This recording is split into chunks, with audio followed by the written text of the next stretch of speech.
El agua caía implacable sobre el semblante endurecido de Rodrigo mientras sus ojos escrutaban desde lo alto de aquella colina pedregosa. Más abajo, atravesando el sendero convertido en lodazal, un convoy de las fuerzas napoleónicas avanzaba con esa prepotencia característica de quienes se creen dueños de tierra ajena. 12 carretas pesadas, repletas de provisiones vitales, custodiadas por aproximadamente 30 infantes imperiales cuyos uniformes azul intenso estaban completamente empapados por el aguacero. Ninguno de esos soldados podía imaginar siquiera que estaban a punto de protagonizar un acontecimiento que transformaría para siempre las estrategias de combate irregular en territorio español.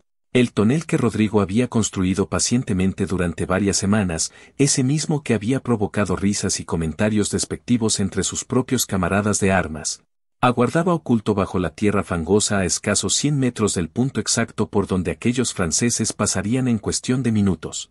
Retrocedamos 3 semanas en el tiempo, hasta aquel campamento guerrillero escondido entre los pinares densos de la Sierra de Guadarrama. Rodrigo había acudido ante Juan Martín Díez, a quien todos conocían con el apodo de El Empecinado, un líder veterano cuyo cuerpo exhibía las marcas de incontables enfrentamientos contra las tropas de ocupación napoleónicas. El comandante escuchó con evidente desconfianza mientras el joven combatiente le explicaba los detalles de su creación. Se trataba de un barril ordinario de vino, vaciado completamente y después rellenado con pólvora negra de calidad irregular, piedras afiladas como cuchillas, clavos corroídos por el óxido y cualquier pedazo de metal que pudiera convertirse en metralla mortal. El ingenio incluía una mecha elaborada con cuerda tratada en salitre, diseñada para dar tiempo suficiente al operador de alejarse antes de que ocurriera la detonación. Los demás guerrilleros, hombres cuyas almas habían sido templadas por 2 años completos de conflicto salvaje contra el imperio francés, estallaron en carcajadas abiertas y burlonas. Miguel, quien antes de la guerra había sido herrero en Toledo y ahora combatía tras ver su taller completamente saqueado por los invasores, fue quien expresó su desdén con mayor vehemencia. Un simple tonel de vino transformado en instrumento bélico, qué absurdo, qué ridiculez infantil. Los franceses nos abatirán mientras intentamos hacer rodar semejante cosa por el camino como si fuéramos críos jugando con juguetes. Las risotadas resonaron por todo el campamento improvisado entre los árboles. Antonio, un exsoldado del ejército regular que había abandonado las filas tras la aniquilación de su regimiento en la batalla de Ocaña, señaló que los soldados enemigos simplemente dispararían contra el barril desde una distancia segura si lo detectaban en medio del sendero. Francisco, un pastor que conocía cada vereda y cada rincón de estas montañas como si fueran las líneas de su propia mano, sugirió que resultaría mucho más efectivo simplemente emboscarlos con fuego de mosquete desde las alturas rocosas, tal como siempre habían actuado hasta ahora. Sin embargo, el empecinado, cuya reputación legendaria se había forjado precisamente por su capacidad de pensar de manera diferente, percibió algo que los demás no podían ver. Los franceses dominaban las ciudades principales y las rutas más transitadas gracias a su superioridad numérica aplastante y su artillería devastadora. Las tácticas convencionales jamás bastarían para expulsar completamente al invasor de suelo español. España necesitaba desesperadamente nuevas formas de combate, métodos que aprovecharan al máximo la creatividad y la determinación feroz del pueblo que defendía su tierra. Permítanle que lo intente, ordenó el comandante con voz firme que silenció inmediatamente las burlas. Si su invento funciona según lo planeado, habremos descubierto un nuevo método para hacer que el emperador sangre recursos. Si fracasa estrepitosamente, solo habremos sacrificado un tonel común y algo de pólvora que de todos modos era de baja calidad.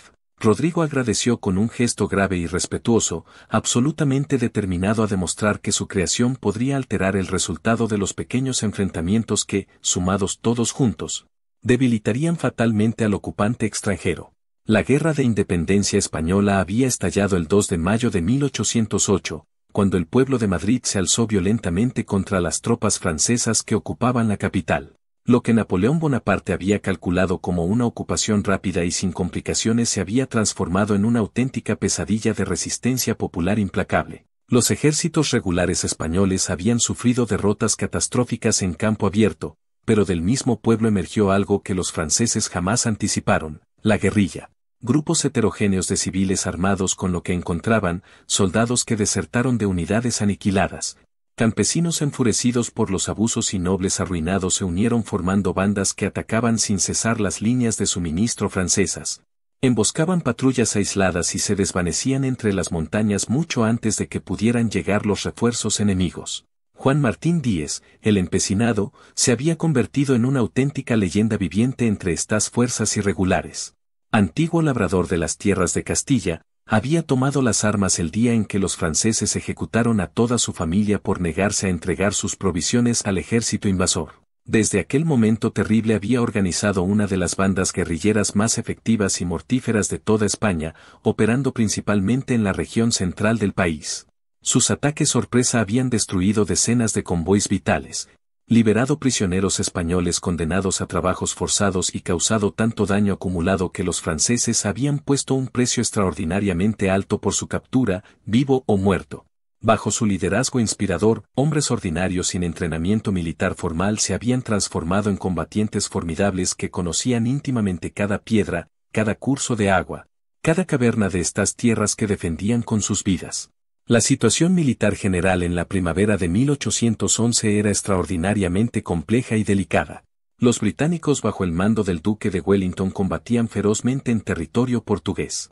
Los ejércitos españoles regulares intentaban desesperadamente reorganizarse tras múltiples derrotas humillantes y las guerrillas se habían consolidado como el dolor de cabeza permanente de los mariscales napoleónicos que intentaban controlar la península. El mariscal Massena acababa de retirarse de Portugal tras su invasión completamente fallida y las líneas de comunicación francesas que atravesaban España se extendían peligrosamente, vulnerables en múltiples puntos. Cada convoy que no alcanzaba su destino previsto debilitaba significativamente la capacidad francesa de mantener sus enormes ejércitos desplegados en el campo de batalla. Los generales napoleónicos necesitaban cada vez más tropas no para conquistar nuevos territorios y expandir el imperio, sino simplemente para proteger los caminos y rutas que ya supuestamente controlaban. Rodrigo había trabajado como carpintero en la ciudad de Segovia antes de que estallara la guerra. Su conocimiento profundo de maderas, técnicas de ensamblaje y mecánica rudimentaria le había dado ideas que otros guerrilleros, principalmente campesinos analfabetos y pastores de montaña, simplemente no podían concebir. Había observado con atención cómo los franceses empleaban granadas de mano durante los asedios urbanos, esferas compactas de hierro rellenas con pólvora y equipadas con fusibles extremadamente cortos. Si lograba escalar ese concepto básico, crear algo considerablemente más grande que pudiera colocarse estratégicamente en lugar de tener que lanzarse con el brazo, las posibilidades tácticas serían prácticamente infinitas. Durante varias semanas experimentó en completo secreto, alejado del campamento principal, probando diferentes proporciones exactas de pólvora, longitudes variables de mecha y diversos tipos de contenedores. Varios barriles pequeños de prueba explotaron prematuramente durante los experimentos. Uno de esos accidentes casi le cuesta la mano derecha por completo, pero finalmente logró perfeccionar el diseño hasta alcanzar algo funcional y relativamente seguro. El barril definitivo tenía capacidad para casi 20 kilogramos de pólvora negra de calidad extremadamente variable, recolectada con infinita paciencia de cartuchos de mosquete capturados en escaramuzas, reservas tomadas de pequeños puestos franceses asaltados exitosamente y algo que habían logrado comprar a contrabandistas portugueses que operaban en la frontera. Mezclada íntimamente con la pólvora iban piedras del tamaño aproximado de nueces, fragmentos irregulares de hierro viejo, clavos completamente oxidados y trozos de metralla recolectada de campos de batalla anteriores. Todo esto compactado con extremo cuidado, pero dejando intencionalmente espacios de aire para maximizar la fuerza de la explosión. El fusible era sin duda lo más delicado de todo el diseño, cuerda de cáñamo tratada mediante inmersión en salitre disuelto en agua, después secada muy lentamente para garantizar que ardiera de manera uniforme y predecible. Rodrigo había calculado meticulosamente que cada palmo de fusible ardería durante aproximadamente 30 segundos. Necesitaba tiempo suficiente para encenderlo y alejarse sin ser detectado, pero no tanto que los franceses pudieran detectar el humo y apagar la mecha antes de la detonación. La ubicación precisa del ataque era absolutamente crítica para el éxito. El empecinado había recibido información detallada de sus espías infiltrados en Valladolid confirmando que un convoy extraordinariamente importante partiría con destino a Madrid el 14 de marzo. Transportaban no solamente alimentos y municiones estándar, sino también el pago completo en monedas de oro y plata para 3 regimientos franceses completos estacionados en la capital. El dinero en sí era secundario en importancia. Lo verdaderamente valioso era el impacto psicológico devastador. Si lograban destruir un convoy tan importante tan cerca de Madrid, en una ruta que los franceses consideraban relativamente segura y controlada, el mensaje sería absolutamente claro e inequívoco. Ningún lugar en toda España estaba bajo control francés completo y seguro. Rodrigo, Miguel, Antonio y Francisco, junto con otros 6 guerrilleros cuidadosamente seleccionados, fueron asignados específicamente a esta operación crucial.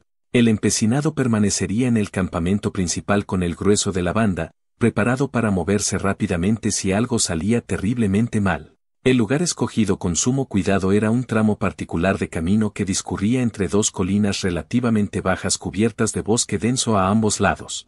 El camino en este punto se estrechaba naturalmente por la geografía, obligando a los convoys a pasar necesariamente en fila india.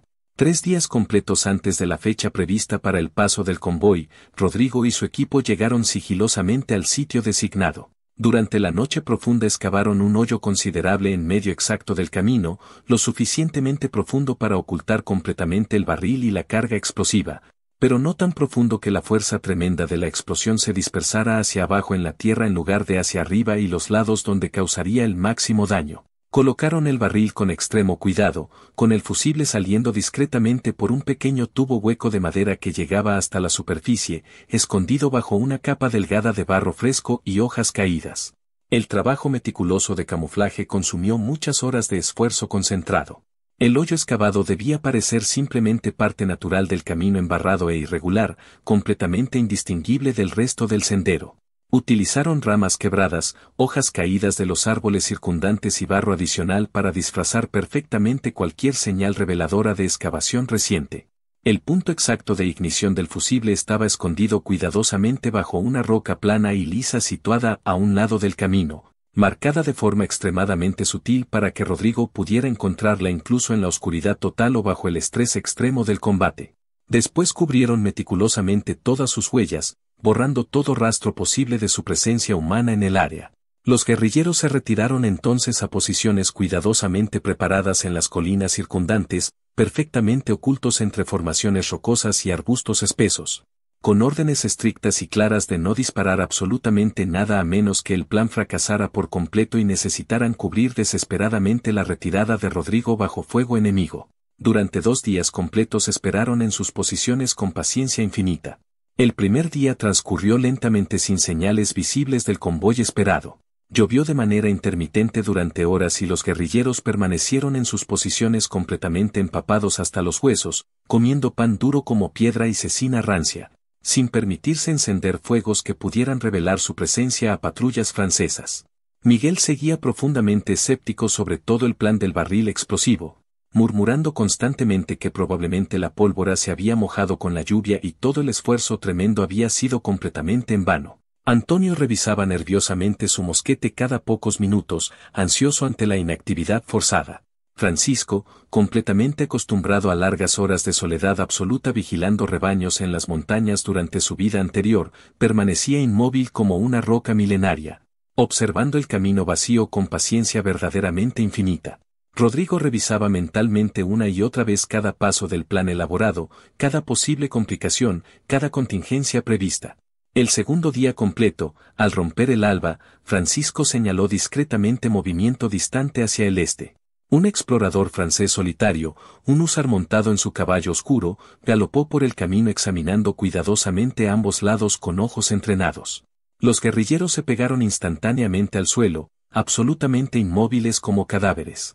El húsar pasó directamente sobre el barril enterrado sin detectar absolutamente nada anormal o sospechoso. Continuó su patrulla de reconocimiento y desapareció hacia el oeste. Era la señal inequívoca que esperaban, el convoy principal vendría muy pronto. Los exploradores siempre iban adelante para verificar personalmente que el camino estuviera completamente despejado de amenazas. Rodrigo sintió su corazón acelerarse violentamente en su pecho, revisó su pedernal y yesca, asegurándose meticulosamente de que estuvieran completamente secos y funcionales. Solo tendría una única oportunidad para lograr el éxito. 1 hora después exactamente, el sonido inconfundible y distante de carromatos pesados y órdenes militares gritadas en francés llegó claramente a sus oídos tensos. Rodrigo descendió silenciosamente de su posición elevada en la colina, moviéndose ágilmente de árbol en árbol, manteniéndose cuidadosamente fuera de la vista desde el camino principal. Alcanzó su posición designada previamente, un grupo denso de arbustos a apenas 20 metros del barril enterrado, pero con línea de vista perfectamente clara hacia la roca que marcaba discretamente el fusible oculto. Desde esta posición privilegiada podía alcanzar fácilmente el punto de ignición, encender el fusible rápidamente y retirarse a toda velocidad hacia la seguridad del bosque denso. Sus compañeros guerrilleros le proporcionarían cobertura de fuego si era detectado prematuramente. Miguel tenía su mosquete ya apuntando cuidadosamente a donde estaría el oficial francés al mando del convoy. Antonio cubría atentamente la retaguardia completa del convoy. Francisco vigilaba intensamente el camino detrás de ellos, permanentemente alerta ante la posibilidad de refuerzos franceses inesperados. El convoy apareció finalmente en la curva del camino lodoso. Rodrigo contó rápidamente con ojos entrenados, 12 carromatos pesados tirados por mulas robustas, exactamente como habían informado detalladamente los espías infiltrados. La escolta militar era considerablemente mayor de lo esperado originalmente, no 30 sino casi 40 soldados de infantería imperial, más 2 jinetes montados. Los franceses habían aprendido duramente a no escatimar en protección para sus convoys vitales después de múltiples ataques devastadores. Los infantes marchaban en formación relativamente laxa, algunos caminando a los lados de los carromatos traqueteantes, otros delante y detrás en columna. Portaban el mosquete estándar Charleville con bayonetas ya fijadas, mochilas pesadas cargadas en sus espaldas encorvadas. Sus uniformes azul imperial estaban completamente manchados de barro acumulado del viaje largo. Se veían profundamente cansados y fatigados. Probablemente habían marchado toda la noche anterior sin descanso. Eso era excelente. Soldados completamente fatigados reaccionaban mucho más lentamente ante amenazas inesperadas. El oficial al mando del convoy, un teniente joven con bicornio característico y sable ceremonial al cinto, cabalgaba tranquilamente cerca del tercer carromato. Iba conversando relajadamente con un sargento veterano de expresión extremadamente dura que caminaba pesadamente junto a él. Los soldados rasos charlaban entre ellos en francés, sorprendentemente relajados a pesar de estar técnicamente en territorio hostil y peligroso. Esta ruta había sido atacada anteriormente por guerrillas, pero nunca tan cerca de Madrid, la capital controlada firmemente. Probablemente pensaban confiadamente que el peligro real estaba mucho más al norte, en las montañas remotas donde las guerrillas eran notoriamente más activas y agresivas. No esperaban absolutamente ninguna emboscada aquí, en este camino relativamente transitado y supuestamente seguro.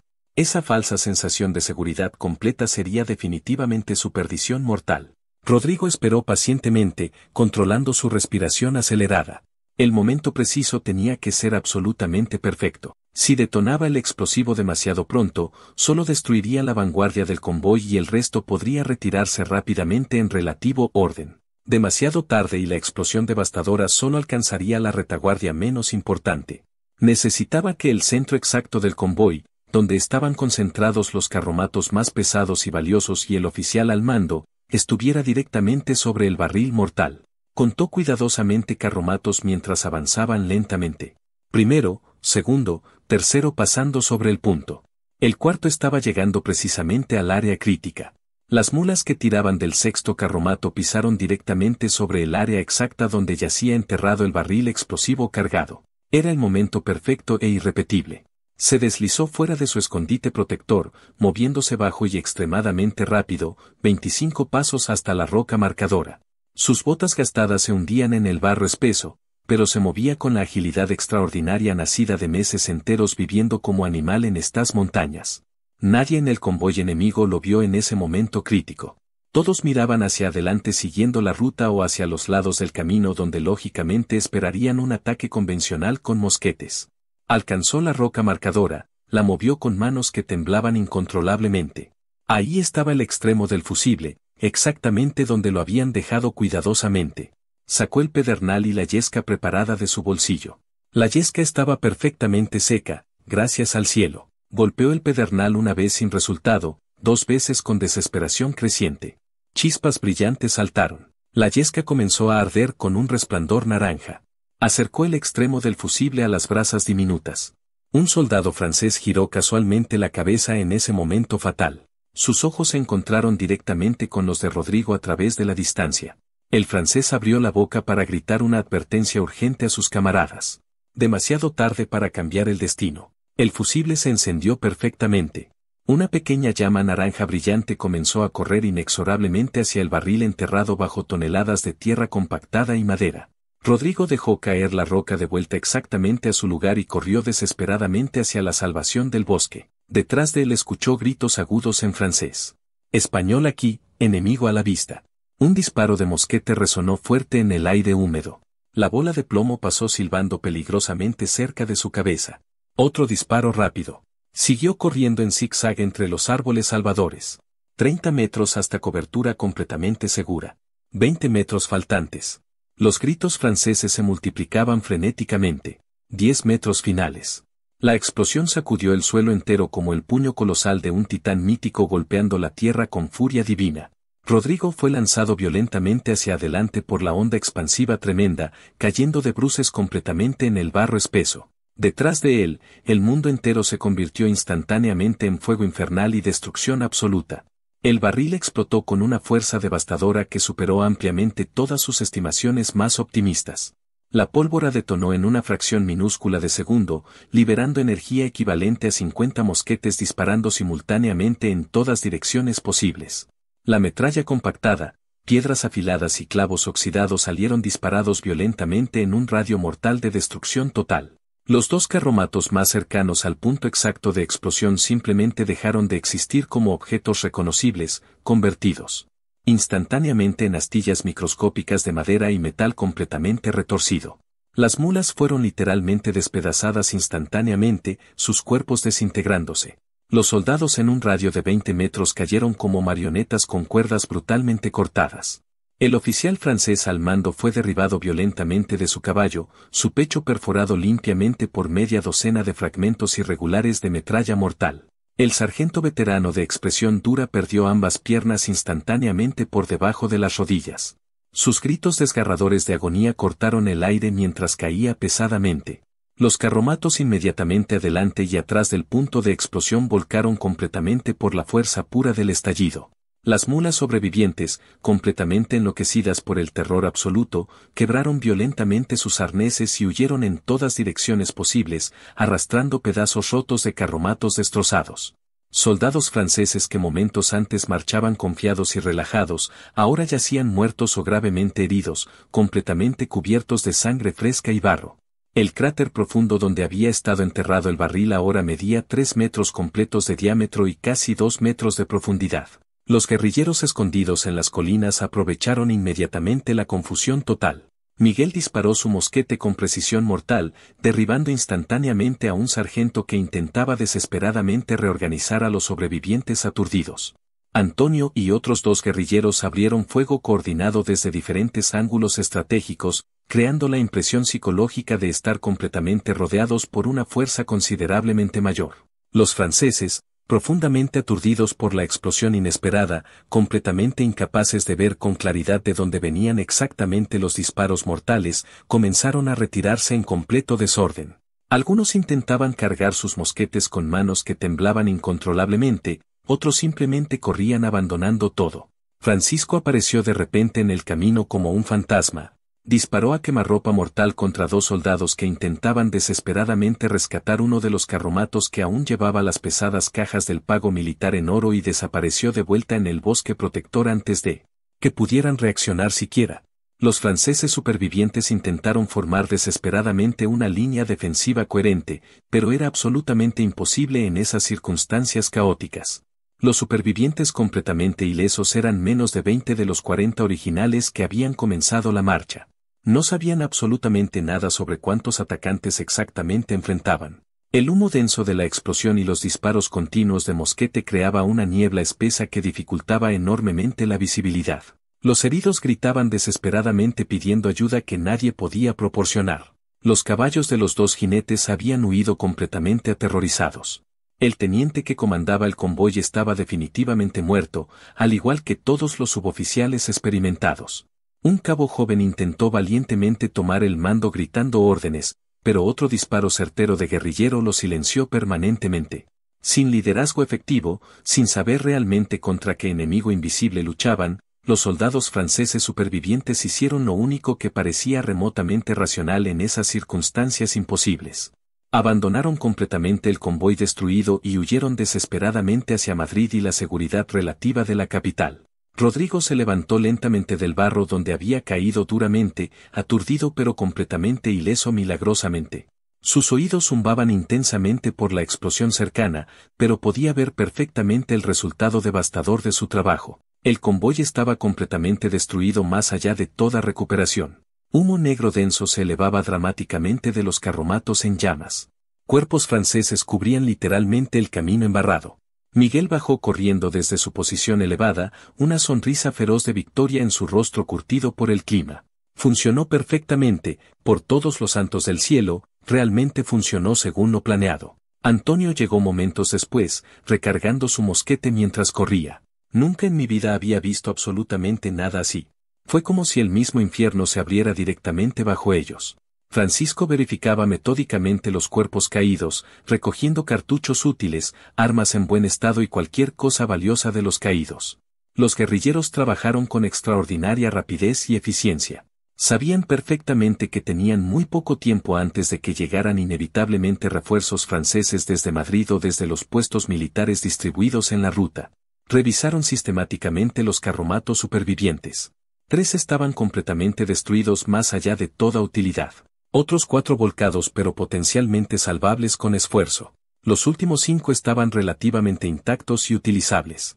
Encontraron las codiciadas cajas con el pago militar, miles de francos en monedas preciosas de oro y plata destinadas a los regimientos franceses estacionados en la capital. Comida suficiente para alimentar generosamente su banda durante un mes completo. Municiones variadas, pólvora de calidad, uniformes utilizables, mantas, medicinas escasas. Era un tesoro considerablemente mayor de lo esperado originalmente. Cargaron absolutamente todo lo que podían transportar físicamente en los caballos y mulas capturadas todavía utilizables. Escondieron cuidadosamente lo que no podían transportar inmediatamente para recuperarlo posteriormente. Quemaron sistemáticamente el resto para negar cualquier utilidad al enemigo. Mientras trabajaban eficientemente, Rodrigo examinó con fascinación el cráter profundo dejado por su invento revolucionario. La fuerza liberada había sido considerablemente mayor de lo calculado en sus estimaciones conservadoras. La compactación cuidadosa del barril y la tierra compactada encima habían dirigido la explosión precisamente hacia arriba y los lados con efectividad absolutamente devastadora. Los fragmentos de metralla habían alcanzado distancias sorprendentes de más de 30 metros. El concepto básico estaba definitivamente probado más allá de toda duda. Esto no era simplemente un éxito aislado y afortunado, era el nacimiento revolucionario de una nueva táctica que podría replicarse indefinidamente en toda España. Ya estaba imaginando vívidamente mejoras significativas, barriles considerablemente más grandes, pólvora de calidad superior, sistemas de activación más sofisticados y seguros. Si cada banda guerrillera operando en toda España adoptara este método revolucionario, los franceses simplemente no podrían mover un solo convoy sin experimentar terror constante y paralizante. Miguel se acercó cargando pesadamente un saco repleto de monedas de oro brillante. Ya no había absolutamente ningún rastro de burla en sus ojos endurecidos, solo respeto profundo y genuino. Rodrigo, te debo una disculpa sincera. Me reí abiertamente de tu barril explosivo. Pensé honestamente que era idea de un loco delirante. Pero acabas de cambiar completamente la forma en que pelearemos esta guerra de ahora en adelante. Los otros guerrilleros murmuraron su acuerdo unánime. Antonio sugirió entusiasmado que deberían llamar al invento el regalo de Rodrigo o quizás el trueno español que hace temblar a los invasores. Francisco, siempre tremendamente práctico y directo, simplemente dijo con voz firme, necesitamos fabricar muchos más de estos artefactos, muchísimos más para cada camino de España. Rodrigo sonrió débilmente, todavía procesando mentalmente lo que acababa de lograr contra todas las expectativas. Había tomado una idea completamente ridiculizada y despreciada y la había convertido en realidad tangible con consecuencias mortales para el enemigo. Terminaron de saquear sistemáticamente el convoy destruido en menos de 30 minutos de trabajo concentrado. Llevaban absolutamente todo lo valioso que podían transportar físicamente. Los heridos franceses que todavía sobrevivían fueron desarmados completamente, pero dejados vivos intencionalmente. con suficiente agua limpia y vendajes básicos para que tuvieran alguna oportunidad razonable de llegar arrastrándose a Madrid. Los guerrilleros españoles no eran carniceros innecesarios sedientos de sangre, luchaban ferozmente por liberar su tierra ocupada, no por placer sádico en matar por matar. Rodrigo echó un último vistazo prolongado al campo de batalla humeante. Había probado mucho más que simplemente la efectividad técnica de un arma. Había demostrado irrefutablemente que la creatividad humana y la desesperación nacional podían igualar y superar la superioridad numérica abrumadora del enemigo. Mientras el grupo se retiraba cautelosamente hacia las montañas protectoras, el humo negro aún subiendo dramáticamente detrás de ellos, Rodrigo sabía con absoluta certeza que este día sería recordado en la historia. El regreso triunfal al campamento principal fue absolutamente glorioso. El empecinado los recibió personalmente con abrazos fuertes y felicitaciones efusivas. Cuando vio directamente el botín considerable capturado y escuchó los detalles precisos de la explosión devastadora, el legendario comandante guerrillero supo inmediatamente la importancia histórica tremenda del momento que acababan de vivir. Esa misma noche, reunidos alrededor de fogatas cuidadosamente escondidas en valles profundos donde la luz no pudiera verse desde los caminos principales, el comandante ordenó directamente a Rodrigo que enseñara su técnica revolucionaria a otros combatientes. Se fabricarían inmediatamente más barriles bomba, se identificarían meticulosamente más rutas vulnerables de convoy. El mensaje se enviaría urgentemente a otras bandas guerrilleras distribuidas a través de toda España mediante correos secretos. Había una nueva arma disponible, efectiva, relativamente simple de construir, absolutamente devastadora en su aplicación práctica. En las semanas inmediatamente siguientes, la noticia del ataque se extendió como fuego incontrolable. Los franceses, inicialmente completamente confundidos sobre qué exactamente había causado tal destrucción masiva, eventualmente comprendieron con horror creciente que enfrentaban una táctica completamente nueva y aterradora. Comenzaron inmediatamente a enviar zapadores especializados adelante de todos los convoys, soldados específicamente entrenados en detectar minas terrestres y explosivos enterrados. Los convoys se hicieron dramáticamente más lentos, más cautelosos, requiriendo cantidades crecientes de tropas de escolta. Cada precaución adicional implementada era en sí misma una victoria significativa para los guerrilleros españoles. Cada soldado francés dedicado exclusivamente a proteger convoys era un soldado que no podía luchar efectivamente en el campo de batalla principal contra ejércitos regulares. El barril bomba de Rodrigo, objeto de burla cruel apenas semanas antes, se había convertido rápidamente en el terror absoluto de los caminos españoles. Las repercusiones tácticas fueron inmediatas, profundas y duraderas. Otras bandas guerrilleras comenzaron a experimentar creativamente con sus propias versiones mejoradas del concepto básico. Algunos grupos usaban barriles considerablemente más grandes colocados estratégicamente bajo puentes de madera antiguos, detonados precisamente cuando las tropas francesas cruzaban confiadamente.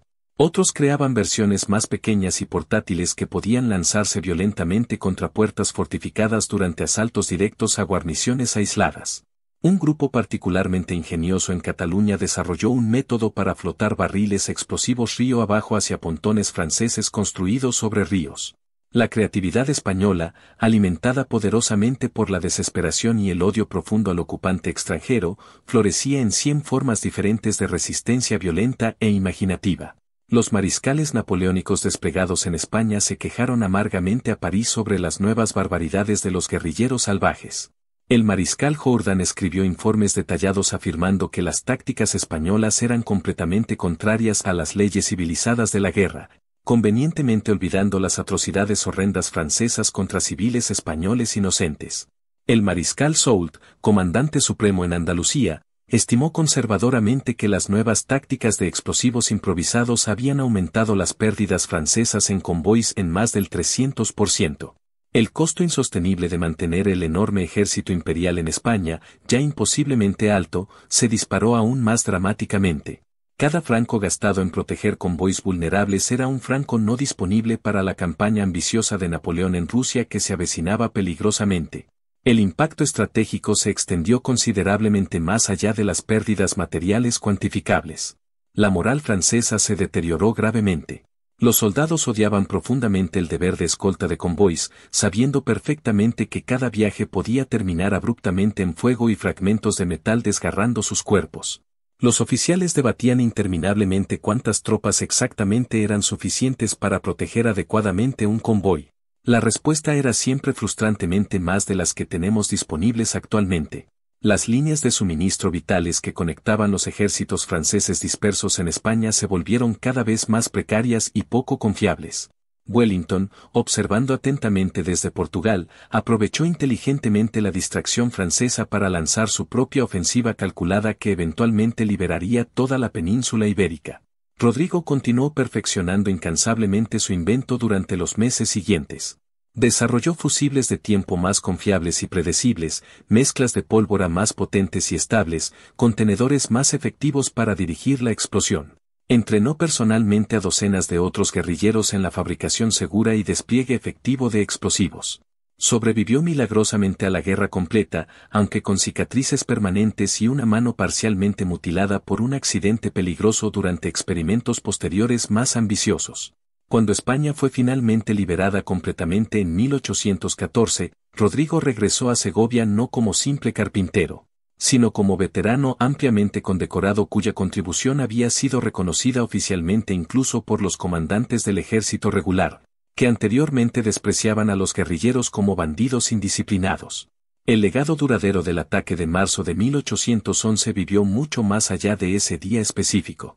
Los principios que Rodrigo había demostrado tan vívidamente, la efectividad devastadora de explosivos colocados estratégicamente contra fuerzas superiores, se convirtieron en doctrina militar estudiada formalmente en academias. Durante la Guerra Civil Americana décadas después, ambos bandos usarían minas terrestres basadas en conceptos fundamentalmente similares. En las guerras mundiales apocalípticas del siglo XX, explosivos improvisados se volverían armas completamente estándar de fuerzas de resistencia en territorios ocupados. El regalo de Rodrigo había inaugurado una nueva era en la guerra asimétrica, donde la creatividad individual podía igualar ventajas institucionales de ejércitos establecidos. Los historiadores militares debatirían acaloradamente durante generaciones sobre la importancia relativa de la guerrilla española en la caída eventual del Imperio Napoleónico. Algunos argumentarían que las grandes batallas decisivas como Waterloo y Leipzig fueron los momentos verdaderamente decisivos. Otros señalarían que España fue la úlcera española que sangró al grande armée de recursos vitales y moral, preparando meticulosamente el escenario para las derrotas posteriores. Lo que era absolutamente indiscutible era que tácticas como la de Rodrigo habían transformado la guerra peninsular de una ocupación relativamente manejable para Francia en una pesadilla interminable sin fin que consumía ejércitos enteros sin producir victoria alguna. El convoy destruido ese día de marzo nunca llegó a su destino en Madrid. Los 3 regimientos que esperaban ansiosamente su pago casi se amotinaron violentamente. Los suministros que transportaba debían alimentar guarniciones durante semanas completas. Su pérdida causó escasez inmediata que debilitó significativamente las defensas francesas en toda la región. Pero más allá de las consecuencias materiales medibles, el ataque había enviado un mensaje que resonó poderosamente por toda España y más allá de sus fronteras. El pueblo español no se rendiría jamás sin importar cuán poderoso fuera el enemigo que enfrentaban. Cada victoria pequeña como esta alimentaba la resistencia, inspiraba a otros a unirse activamente a la lucha, demostraba que los conquistadores supuestamente invencibles no eran verdaderamente invencibles. En los archivos militares franceses conservados en Vincennes, cerca de París, aún se preservan los informes oficiales del incidente. El oficial que investigó escribió con frustración evidente sobre la bomba infernal española que había destruido el convoy valioso. Recomendó medidas preventivas extensas que incluían detectores de metal rudimentarios, perros específicamente entrenados para oler pólvora y el uso profundamente inmoral de prisioneros españoles forzados a caminar adelante de los convoys como escudos humanos contra explosivos enterrados. Esta última táctica profundamente inmoral fue rechazada con horror por algunos comandantes franceses con conciencia, pero implementada sin remordimiento por otros, demostrando hasta qué punto la guerra en España había degradado las normas de conducta militar civilizada. La respuesta guerrillera a estas contramedidas fue adaptarse continuamente y creativamente. Si los franceses usaban detectores, los guerrilleros colocaban los explosivos considerablemente más profundos o en lugares completamente inesperados. Si enviaban zapadores adelante, los guerrilleros los atacaban primero selectivamente con fuego concentrado de mosquete, forzando al convoy a detenerse exactamente donde podían ser emboscados con métodos tradicionales. La guerra se convirtió en un juego mortal de ingenio contra ingenio, donde cada lado intentaba desesperadamente superar las tácticas del otro. Los españoles, luchando en su propia tierra con el apoyo inquebrantable de la población local, tenían ventajas insuperables en este tipo específico de conflicto. El empecinado continuó su campaña guerrillera legendaria hasta el final definitivo de la guerra, convirtiéndose en uno de los líderes de resistencia más exitosos y famosos de toda la historia española. Después de la guerra, su destino fue trágicamente irónico, ejecutado durante las luchas políticas amargas que siguieron a la liberación, víctima de las mismas divisiones que había ayudado a crear al armar al pueblo español. Pero durante la guerra misma, hombres como él y Rodrigo representaron lo mejor del espíritu de resistencia nacional. Creativos, valientes, despiadados cuando era necesario, pero nunca perdiendo de vista por qué luchaban exactamente. Miguel, el herrero escéptico que se había burlado abiertamente del barril bomba, sobrevivió la guerra para regresar a Toledo. Nunca pudo reconstruir su taller original. Los franceses lo habían quemado demasiado completamente durante un ataque de represalia. Pero abrió una pequeña herrería modesta donde en ocasiones especiales compartía historias del día que vio a un carpintero humilde convertir un barril común en el arma que aterrorizó a un imperio. Antonio murió trágicamente 2 años después del ataque exitoso en una emboscada que salió terriblemente mal cerca de Salamanca. Francisco regresó a sus montañas amadas y sus ovejas, llevando cicatrices visibles pero también medallas y el respeto profundo de una nación eternamente agradecida. La historia del barril bomba se contó y recontó en pueblos y ciudades de España durante décadas. Con cada repetición los detalles cambiaban ligeramente. El barril se hacía más grande, la explosión más espectacular. El número de franceses muertos se multiplicaba dramáticamente, pero el núcleo de verdad permanecía intacto. Un hombre común con una idea simple había encontrado una forma de herir gravemente a un enemigo aparentemente invencible. En una guerra donde España había sufrido tantas derrotas humillantes, donde ejércitos regulares habían sido aplastados y ciudades importantes habían caído. Estas pequeñas victorias de guerrilleros significaban más de lo que las cifras podían expresar. Los campesinos que alimentaban a las guerrillas escondiendo comida de los franceses encontraban inspiración en historias como la de Rodrigo. Los sacerdotes que ocultaban a fugitivos en sus iglesias predicaban sobre David contra Goliat, encontrando paralelos obvios en los eventos contemporáneos. Las mujeres que espiaban movimientos de tropas francesas y pasaban información a las guerrillas sabían que su trabajo podía llevar directamente a ataques exitosos como el del Convoy de Marzo. La resistencia española era un tejido de miles de pequeños actos de coraje, cada uno amplificado cuando producía resultados visibles como un convoy destruido. En el lado francés, el impacto psicológico del ataque y otros similares no puede subestimarse. Los soldados imperiales que habían marchado victoriosos a través de Europa, que habían derrotado a prusianos y austriacos y rusos en batallas campales, ahora vivían con miedo constante de enemigos invisibles y armas impredecibles. La superioridad táctica francesa en combate convencional no significaba nada contra un explosivo enterrado en un camino rural. El entrenamiento que los convertía en formidables soldados de línea no los preparaba para este tipo de guerra. Muchos desarrollaron lo que ahora llamaríamos trastorno de estrés postraumático, viviendo en estado de alerta perpetua. Las cartas de soldados franceses en España, interceptadas por guerrilleros o encontradas en cuerpos, revelaban una mezcla de miedo, frustración y odio. Escribían a sus familias sobre un enemigo que no luchaba honorablemente, que se escondía como cobardes y mataba desde las sombras.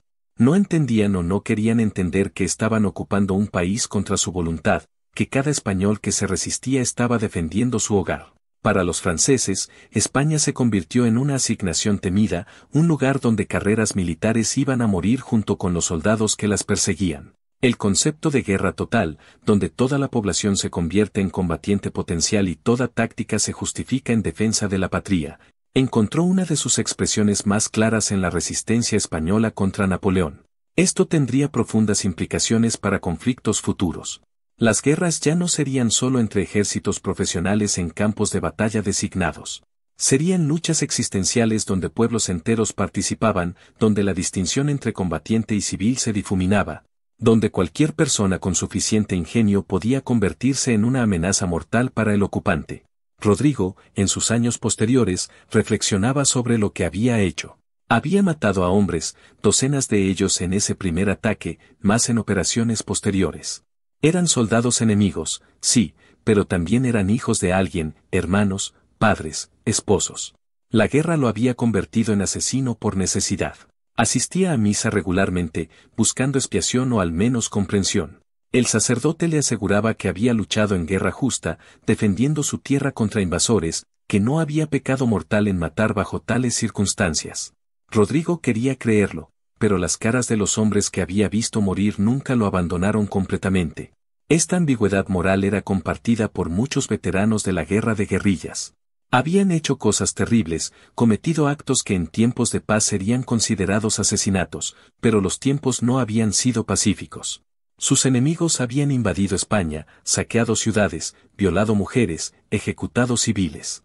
La resistencia era no solo justificada, sino necesaria. Sin embargo, el costo espiritual de esa resistencia era real. Los guerrilleros que sobrevivieron llevaban no solo cicatrices físicas, sino traumas profundos que la sociedad española de principios del siglo XIX no tenía vocabulario para discutir o tratar. El legado técnico del barril bomba de Rodrigo continuó evolucionando mucho después de la Guerra de Independencia. Durante las guerras carlistas posteriores en el siglo XIX, ambos bandos usarían explosivos improvisados basados en principios similares.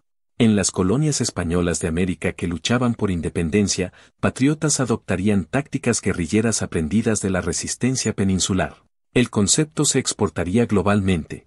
Insurgentes irlandeses, rebeldes italianos, revolucionarios de docenas de naciones estudiarían y adaptarían los métodos españoles. La línea directa puede trazarse desde el barril de Rodrigo hasta las minas terrestres modernas, los artefactos explosivos improvisados, las bombas caseras de conflictos contemporáneos. Esta proliferación tecnológica plantea preguntas inquietantes. Rodrigo había creado su invento por desesperación para defender su país contra un agresor poderoso. Su motivación era defensiva, su causa justa según cualquier estándar razonable. Pero la misma tecnología podía ser y sería usada por causas menos nobles. Terroristas usarían explosivos similares contra civiles inocentes. Grupos criminales los emplearían para intimidación. Regímenes opresivos los desplegarían contra sus propias poblaciones. La moralidad de una herramienta depende de quién la usa y con qué propósito, pero la herramienta en sí misma no discrimina. Este es el dilema eterno de la innovación militar. En monumentos a través de España, placas conmemoran a los guerrilleros de la Guerra de Independencia. En Segovia, una pequeña placa menciona a Rodrigo el Carpintero, aunque su nombre completo se ha perdido en la historia. Los registros de la época eran incompletos y muchos guerrilleros operaban bajo seudónimos para proteger a sus familias. En el Museo del Ejército en Madrid, una recreación de un barril bomba similar al que él construyó está exhibida con explicaciones sobre su importancia táctica e histórica. Turistas pasan junto a ella diariamente, la mayoría sin comprender completamente qué representa, el ingenio nacido de desesperación, la democratización de la violencia, el nacimiento de la guerra moderna asimétrica. Los académicos continúan debatiendo los aspectos morales de la guerra de guerrillas. Algunos la celebran como resistencia legítima contra ocupación ilegítima. Otros señalan que las tácticas guerrilleras, al borrar distinciones entre combatientes y civiles, han contribuido a la brutalización de la guerra moderna. Ambas perspectivas contienen verdad. La guerra de guerrillas española contra Napoleón fue simultáneamente heroica resistencia patriótica y precursora de formas de conflicto que causarían inmensurable sufrimiento en siglos posteriores. La historia raramente ofrece narrativas simples de héroes perfectos y villanos absolutos. Lo que es innegable es el coraje de hombres como Rodrigo, enfrentando un imperio que había conquistado la mayor parte de Europa. Sin ejército regular efectivo, sin armas sofisticadas, sin apoyo internacional significativo durante la mayor parte de la guerra, el pueblo español se resistió. Usaron todo lo que tenían, su conocimiento del terreno, su determinación, su creatividad. El barril bomba era símbolo perfecto de esta resistencia, un objeto común transformado en arma mortal por ingenio y necesidad. No era elegante, no era sofisticado, pero era efectivo. Eso era lo que importaba cuando la supervivencia de una nación estaba en juego. Pero ahora debemos reflexionar sobre el costo real de todo conflicto armado. La historia que acabamos de conocer, aunque llena de ingenio y determinación, también es un testimonio del terrible precio que la guerra impone sobre la humanidad. Cada soldado francés que murió en ese camino era también un ser humano con sueños, esperanzas y familias esperando su regreso. Los jóvenes que marchaban bajo la bandera imperial eran, en su mayoría, conscriptos forzados a servir, no arquitectos de la política napoleónica. Sus madres lloraron su pérdida con el mismo dolor que las madres españolas lloraron a sus hijos caídos. La guerra nunca trae verdadera victoria. Incluso el bando que emerge triunfante lleva cicatrices que duran generaciones. España ganó su independencia, sí, pero a un costo devastador. Cientos de miles de muertos, ciudades arruinadas, economía destrozada, traumas colectivos que alimentarían inestabilidad política durante décadas. Francia perdió un ejército entero en la península, contribuyendo a la eventual caída de Napoleón, pero también perdió a una generación de jóvenes cuyo potencial nunca se realizaría. No hay ganadores reales en la guerra, solo sobrevivientes que cargan con recuerdos de horror. La destrucción que causó el barril bomba de Rodrigo, por justificada que estuviera en su contexto, nos recuerda la capacidad humana para infligir sufrimiento. Cada fragmento de metralla que desgarró carne humana representaba un futuro cancelado, un sueño terminado, un corazón que dejó de latir. Multiplicado por los millones de muertes en todas las guerras de la historia, el costo es incomprensible. Cuántos genios potenciales, cuántos artistas, científicos, maestros, padres amorosos fueron reducidos a estadísticas en informes militares. La humanidad se ha robado a sí misma incontables regalos mediante su adicción al conflicto violento. Hoy, mientras recordamos estas historias históricas, debemos preguntarnos si hemos aprendido algo. Los conflictos continúan devastando regiones del mundo. Nuevas armas, mucho más terribles que un simple barril de pólvora, amenazan la existencia misma de nuestra especie. La tecnología que Rodrigo innovó ha evolucionado hasta artefactos que pueden matar a miles instantáneamente. Hemos perfeccionado el arte de la destrucción mientras descuidamos el arte de la paz. Cada generación jura nunca más después de sus guerras y cada generación eventualmente olvida esa promesa. La verdadera valentía no está solo en luchar cuando es necesario, sino en encontrar formas de evitar que la lucha sea necesaria. El diálogo entre naciones, la comprensión mutua, el respeto por la dignidad de cada ser humano independientemente de su nacionalidad, estos son los cimientos de paz duradera. Son más difíciles de construir que armas. Requieren más paciencia que lanzar ataques, pero son infinitamente más valiosos. Cada conflicto que se previene mediante negociación es una victoria mayor que cualquier batalla ganada con violencia. Debemos honrar el sacrificio de quienes lucharon en guerras pasadas, reconociendo que su sufrimiento no debe repetirse. Los veteranos de todos los conflictos, de todos los bandos, llevan conocimiento que el resto de nosotros debería escuchar, que la guerra es horror, que la gloria militar es mentira romántica, que ninguna causa vale el infierno del campo de batalla. Construir un mundo donde la siguiente generación no tenga que experimentar lo que ellos experimentaron debería ser nuestro objetivo colectivo más urgente. La historia de Rodrigo y su barril bomba es parte del registro humano, un momento cuando la creatividad se aplicó a destrucción porque las circunstancias parecían no dejar otra opción. Pero estudiamos historia no solo para recordar el pasado, sino para informar el futuro. La lección no debe ser así es como se construye un arma efectiva, sino así es como la humanidad se lastima a sí misma cuando falla en resolver diferencias pacíficamente. Cada innovación militar es testimonio de fracaso colectivo en encontrar mejor camino. Imaginemos un mundo donde el ingenio de Rodrigo se hubiera aplicado a construir en lugar de destruir, donde la determinación de los guerrilleros españoles se hubiera canalizado hacia crear sociedad más justa sin necesidad de resistencia armada. Imaginemos si la energía que Francia dedicó a conquista se hubiera invertido en cooperación, si los recursos consumidos por guerra se hubieran usado para eliminar pobreza y enfermedad. Este mundo alternativo no es fantasía imposible, es elección que cada generación puede hacer. Requiere que valoremos la paz más que el orgullo nacional, que elijamos comprender a otros en lugar de demonizarlos, que reconozcamos nuestra humanidad común por encima de nuestras diferencias tribales. El legado final del ataque al convoy francés de marzo de 1811 no debería ser la efectividad de una táctica militar, sino el recordatorio del costo de conflicto y la preciosa fragilidad de la paz. Cada vida perdida en esa emboscada, española o francesa, representaba un mundo de posibilidades aniquilado. Honramos mejor su memoria no glorificando la violencia que los mató, sino trabajando incansablemente para que futuras generaciones no tengan que enfrentar tales elecciones imposibles. La paz no es ausencia de conflicto, sino la presencia activa de justicia, compasión y voluntad de ver la humanidad en cada otro. Ese es el verdadero campo de batalla donde todos debemos luchar, armados no con explosivos sino con empatía, no con armas sino con diálogo, construyendo no monumentos a guerra sino puentes hacia entendimiento mutuo.